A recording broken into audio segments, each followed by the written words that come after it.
SA College of Arts and Science நல்லொழுக்கம் நிறைந்த நவீன கல்வி. More details sacas.ac.in. மணப்பெண்ணின் பிரத்யேகமான திருமணம் விவாஹா தி சென்னை சில்க்ஸ்.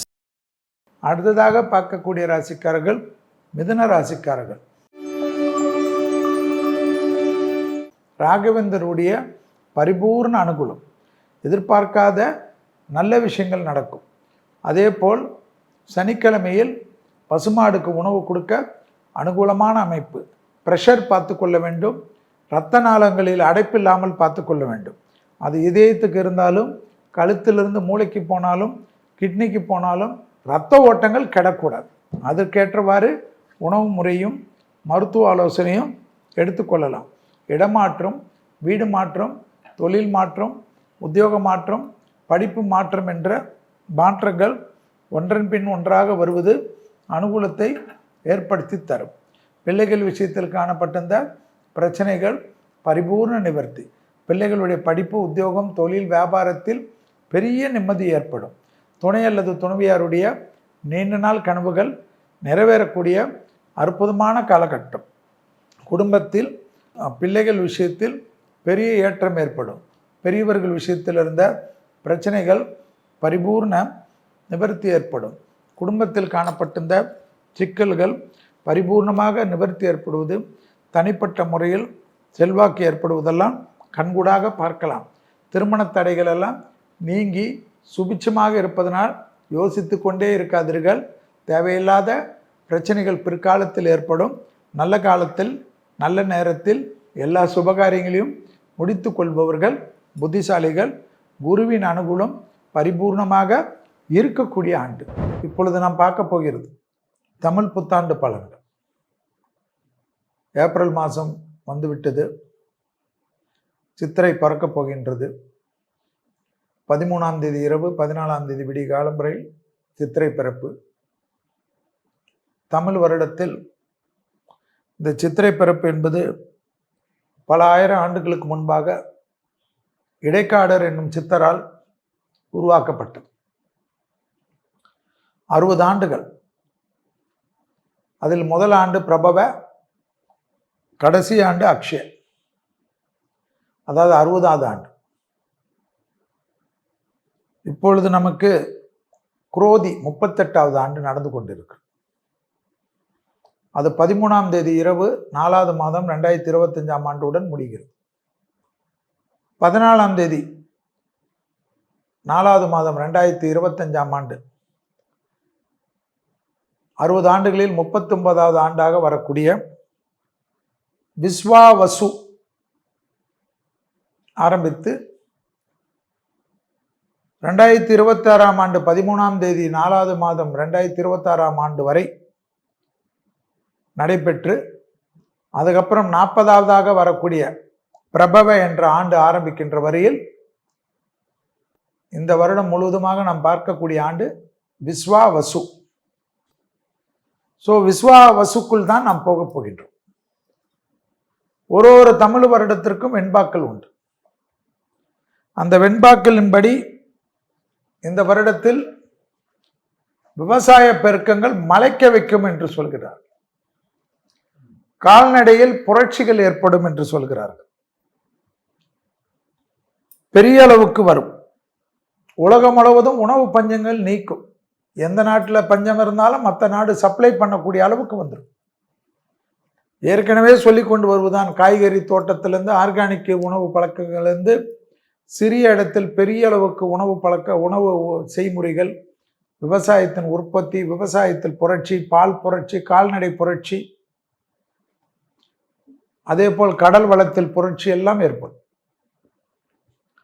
பலவிதமான மருத்துவத்துறையில் பலவிதமான அபிரிதமான முன்னேற்றங்கள் ஏற்படும்.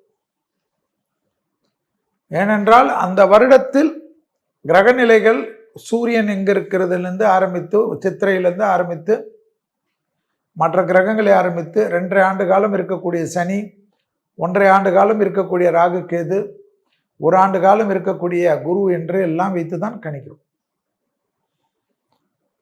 தங்கத்தின் விலை தார்மாறாக உயர்வதற்கு வாய்ப்புகள், நிலத்தின் நிலைமை உயர்வதற்குண்டான வாய்ப்புகள், உலகம் முழுவதும் நிலநடுக்கங்கள், கடல் பெரிய அளவுக்கு பாதிப்புகள், தீ விபத்துக்கள் தான்.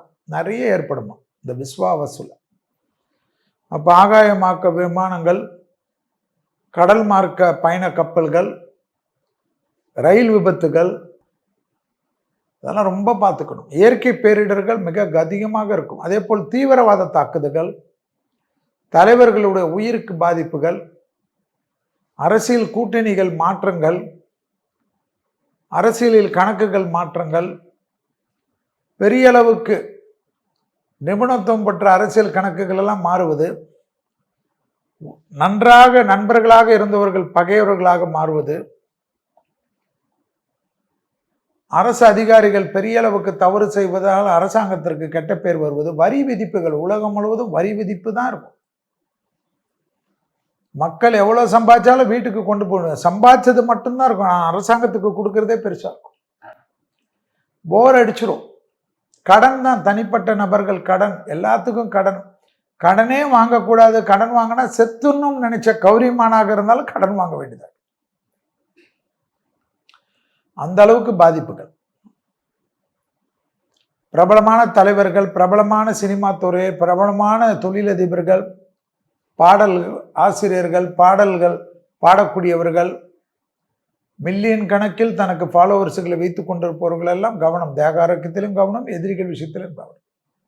போர்களால் போர் முகங்கள், எல்லை பதற்றங்கள், தீவிரவாத அச்சுறுத்தல்கள், மத கலர்வுகள், உலகம் முழுவதும் இருக்கக்கூடிய சிறுபான்மையர் எல்லா ஊர்லேயும் அவர்களுக்கு பாதிப்புகள் எல்லாம் ஏற்படும். மருத்துவத்துறையில் வளர்ச்சி, விவசாயத்துறையில் வளர்ச்சி,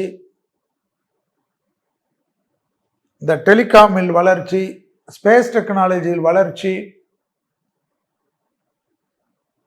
ஸ்மார்ட் போன் ஏராவில் வளர்ச்சி என்ற டிஜிட்டல் ஆர்டிஃபிஷியல் இன்டெலிஜென்ஸ் போன்ற வளர்ச்சியெல்லாம் பிரமிப்பு. நோய்களுக்கு தான் பெரிய பெரிய நோய்கள், கேன்சரிலிருந்து, ஸ்ட்ரோக்கிலிருந்து, ஹார்ட்டெல்லாம் பெரிய அளவுக்கு. மனிதனுக்கு மரண பயமே போகுமா?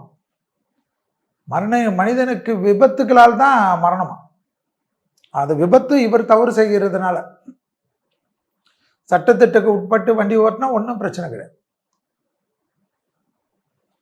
ஸோ இப்போது ஆரம்பிக்கக்கூடிய விஸ்வாவசு தமிழ் புத்தாண்டில் வளர்ச்சிகளுக்கும் விவசாயத்துக்கும், வானம் பொய்க்காமல் எல்லா இடத்திலையும் மழை பெய்வதற்கும், வெள்ளப்பெருக்கு அதிகமாக ஏற்படுவதற்கும், மலை சரிவுகள் ஏற்படுவதற்கும், காட்டு விலங்குகள் எல்லாம் வெளியில் வருவதற்கும், அந்த காட்டு விலங்குகளில் இருக்கக்கூடிய ஆக்கிரமிப்பெல்லாம் அகற்றக்கூடிய அமைப்பும்,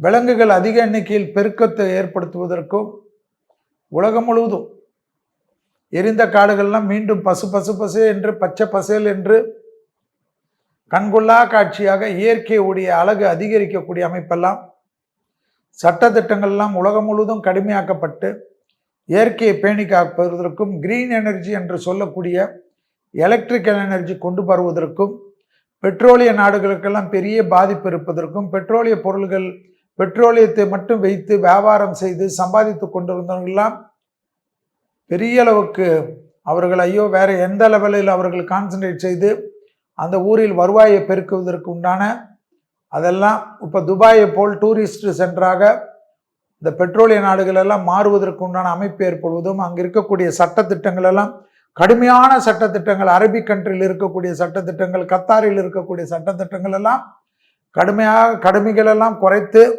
எல்லோரும் வந்து சென்று எல்லா நாடுகளிலும் இருக்கக்கூடிய உலக பொருளாதார நாடுகள் போல் ஆக்கி, ஏனென்றால் இவர்கள் பெட்ரோலியம் மற்ற விஷயங்கள் எல்லாம் சரன்ற இந்த வருஷத்திலே 30% மேல் டவுன் ஆகக்கூடிய அமைப்பு ஏற்படும். அடுத்த 5 ஆண்டு காலத்திற்குள்ளாக இவர்கள் பெட்ரோலை விற்பதற்கே பாதிப்பு ஏற்படும். அதுபோல் பெட்ரோல், டீசல் போன்ற இதெல்லாம் இல்லாமல் கிரீன் எனர்ஜி, எல்லா இடத்திலும் சூரிய எனர்ஜி, உலகம் முழுவதும் green energy, electrical car, electrical motor, electrical scooter என்று எல்லாமே மாற மாற மாற மாற இந்த அரபு கண்ட்ரிகள் அந்த இடத்துல எல்லாம் வேலை செய்பவர்கள் வேலை வாய்ப்புகளில் பாதிப்பு, இந்த ஆயில் கம்பெனிகளிலெல்லாம் திடீரென்று பெரும் நஷ்டங்கள் ஏற்படுவது, ஆயில் ஷேரில் இருப்பவர்களெல்லாம் கொஞ்சம் கொஞ்சமாக அந்த ஷேரை மாற்றி கிரீன் எனர்ஜி ஷேருக்குள்ளாக போட்டுக்கொள்வதெல்லாம் புத்திசாலித்தனமான அமைப்பு என்பதை ஞாபகத்தில் வைத்து கொள்ளுங்கள். ஸோ புத்தாண்டு முழுவதும் பொது பலனை சொன்னால் அதை கேட்குறதுக்கே போர் அடிச்சிடும். ஸோ நல்லதும் இருக்குது, கெட்டதும் இருக்குது. கெட்டதை தவிர்த்து விட்டு நல்லது மட்டும் நடக்கும் என்று இறைவனை நம்புவோம், இறைவனை பிரார்த்திப்போம். SA College of Arts and Science நல்லொழுக்கம் நிறைந்த நவீன கல்வி. More details sacas.ac.in. மணப்பெண்ணின் பிரத்யேகமான திருமணம் விவாஹா தி சென்னை சில்க்ஸ்.